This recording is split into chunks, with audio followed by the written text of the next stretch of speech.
You're watching StratNews Global. I'm Amitabh, P.Revi, and we're going live on this broadcast to Bandar Abbas, where we're very fortunate to have India's Deputy Chief of Mission, Mridu Pawan joining us. Mr. Das, thanks so much. Congratulations. The first Samudra Setu mission successfully you have launched. 233 Indians are on their way back to Porbandar. That's right. Well, the ship INS Shardul just sailed about 2 hours back now, well on its way to Porbandar. Of course, we're extremely happy to see 233 of our nationals leave Bandar Abbas today. Essentially fishermen, all of them. I believe about 4 or 5 workers and seafarers in the mix as well. Extremely happy for them. Very glad that they'll be reunited with their families very soon. Now, tell us the difficulties that have gone through, not just today. In getting these people together, there would have been various permits, various exit visas, or whatever the documents are called, maybe no objection certificates from the employees. Tell us about those difficulties. Well, just to give you a sense of the number of Indian fishermen we have in Iran, we have around, I'd say, more than 1,000 Indian fishermen in Iran, along the southern Iranian provinces of Bushehr and Hormozgan. Mostly from Tamil Nadu, I believe about 700 from Tamil Nadu, and about 200 from Gujarat, 200 odd from Gujarat, and about, say, 70, 80 from Kerala, which takes us above 1,000. And so, and they are located, as I said, in the 2 provinces, in small, what should I say, ports. They operate from small jetties. And so what we did initially was, we have been obviously working with the Indian Navy to get this operation through. So what we did was we collected information from them, about their domicile in India, where they were. Obviously you have to have certain documents with them. So we told them beforehand that you need to come armed with your passports and exit visas. Iran, in order to exit Iran, you need exit visas. Yeah. And normally what happens, of course, these fishermen work in boats, and the boat owners are normally local owners, and since they are their employers, so normally the passports are with them. And so they have to first get the passports, and the Iranian owners have to apply for the exit visa. So we did all that, and yesterday we did most of these work. Even yesterday, for instance, I must tell you this, that some of the fishermen still had issues with exit visas. This is where the Iranian authorities were extremely helpful. The Iranian immigration authorities in Bandar Abbas gave us all possible support. They did some of the exit visas, we believe it, last evening. So we are extremely grateful to the Iranian authorities. So essentially, we were able to, surmount most of these challenges. Yeah. In Samudra, you have been sending flights back, over the weeks, of course. But in terms of Samudra Setu, tell us a little bit more about INS Shardul. We've had the Navy working from Maldives and Sri Lanka before itself, but the whole boarding procedure, how they would have kept those protocols, even while boarding, the Iranian authorities would have had certain protocols. And then now that they're on board and spending the night there, possibly 3 nights there on board, what will be happening? Well, we had circulated a list of do's and don'ts, which were circulated by the Iranian Navy long time back. And that clearly laid out the procedures for the fishermen to follow in terms of, social distancing expected from them during the ship, hygiene requirements and all that. And so it was very clearly told to them that, look, this is an Indian Navy ship, where you have to meet stringent regulations for your own,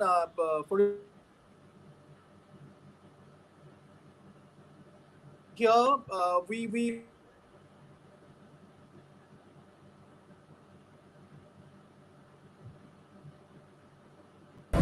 Good afternoon. We are presently at the Shaheed Bahonar port in Bandar Abbas, in front of INS Shardul, the Indian Navy ship, which has come here to repatriate more than 200 of our nationals from the state of Gujarat. In fact, there are 233 nationals, most of them fishermen, and there are 4 or 5 seafarers and also workers. This operation by INS Shardul is part of Operation Samudra Setu, launched by the Indian Navy.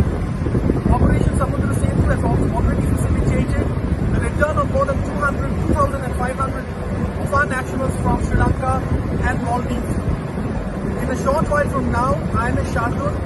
set sail, I believe, about an hour from now, and it is going to the port of Porbandar, where it will disembark the passengers from Gujarat. This operation, Samudra Setu, is also part of the third phase of Vande Bharat Mission being announced by the External Affairs Minister, Dr. Jaishankar, last month. We wish all our nationals from Gujarat a very happy journey.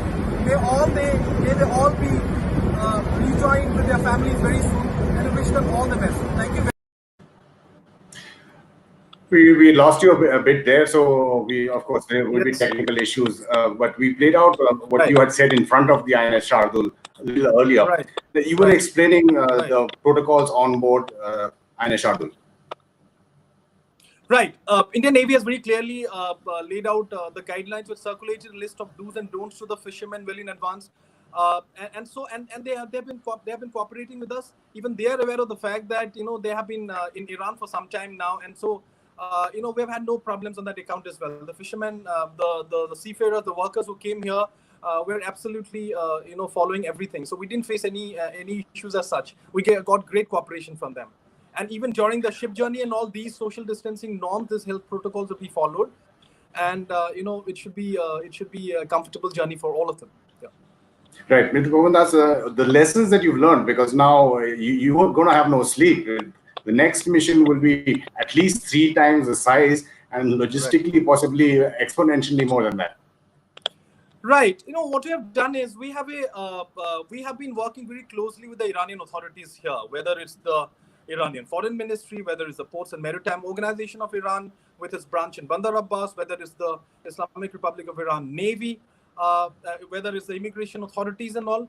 And we this time, as I said, the exit visa issues and all, for instance, they gave us such cooperation that those could be settled even yesterday, for instance. So we are very well prepared for the next phase as we see it, because we would very much like to facilitate the return of our nationals from Tamil Nadu and Kerala.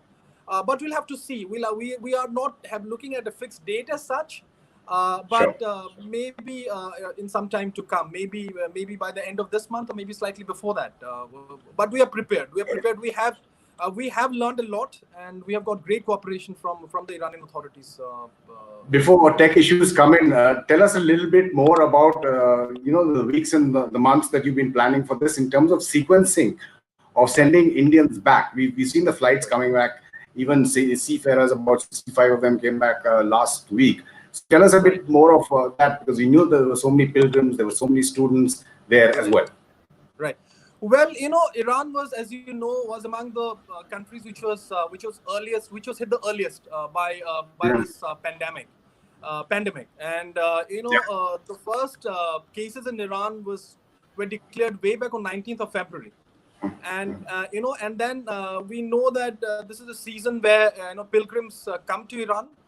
They visit the holy places of Qom and Mashhad and Hamadan, and we got information pretty quickly by the end of February that there were about 1,100 odd pilgrims mostly from Ladakh, more than 900 from Ladakh, and about 100 odd from J&K, some from Maharashtra, and we immediately established contact with them.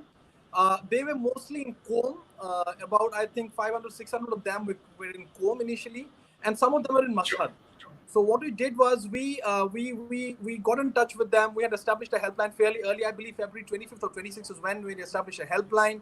We called most of them individually. We kind of mapped out where they were, and we also ensured that the pilgrims who were in Mashhad had come over to Qom, so that it kind of Qom becomes our center of operation. Qom was anyway the epicenter, so it was difficult, and there were restrictions in place from the government of Iran. There were travel restrictions, inter-province lockdown. So we did face difficulties in terms of transporting them from where they were in Qom to the airport. In terms of organizing medical screening for them at the point in time. We had established a sampling facility in the embassy itself. Because we had to ensure that only negative tested COVID-19 passengers could board the flights back to India. And the most important thing, obviously there were no flights at all.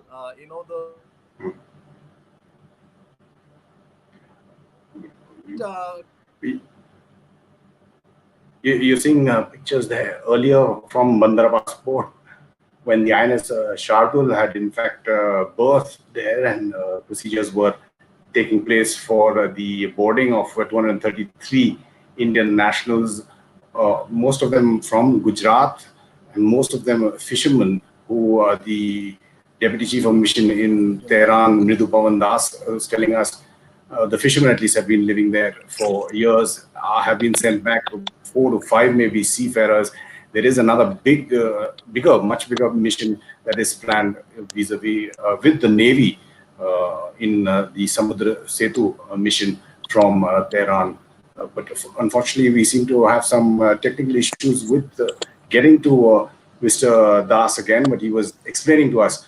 I think he's back. Yeah. So you were talking about this is to be expected because of the technical issues. But just one quick question and answer, if I can get it in before we lose you again. You were talking about Iran, and we knew how Iran was really, as you're pointing out, a center of the pandemic. Qom you were talking about, which is the center within Iran. Last week, again, there were reports that there was a second wave, though now it seems to have reduced. What's the situation vis-a-vis Iran itself, and how many Indians are left that you have to send either through flights or through the next mission that you were talking about with the Indian Navy? Right, Iran, as I said, the first cases were declared on 19th of February, and then the government really got into action, and they put a social distancing plan for much of March. Inter-province lockdown. Iran has 31 provinces. They put in checks for bona fides, only bona fide citizens could go back to their own provinces, and they shut restaurants, hotels, places of worship and all. Only they allowed low risk businesses to operate, and so mostly they controlled the pandemic mostly in the month of April. But then towards the end of April, they decided that they had to kind of open their economy in some senses. So they did that. And, the effects are kind of now and are kind of, because they didn't have much of a choice. They had to open the economy because there was a conscious call which they took after about a lockdown of 2 months. But they did it slowly and with social distancing norms being followed.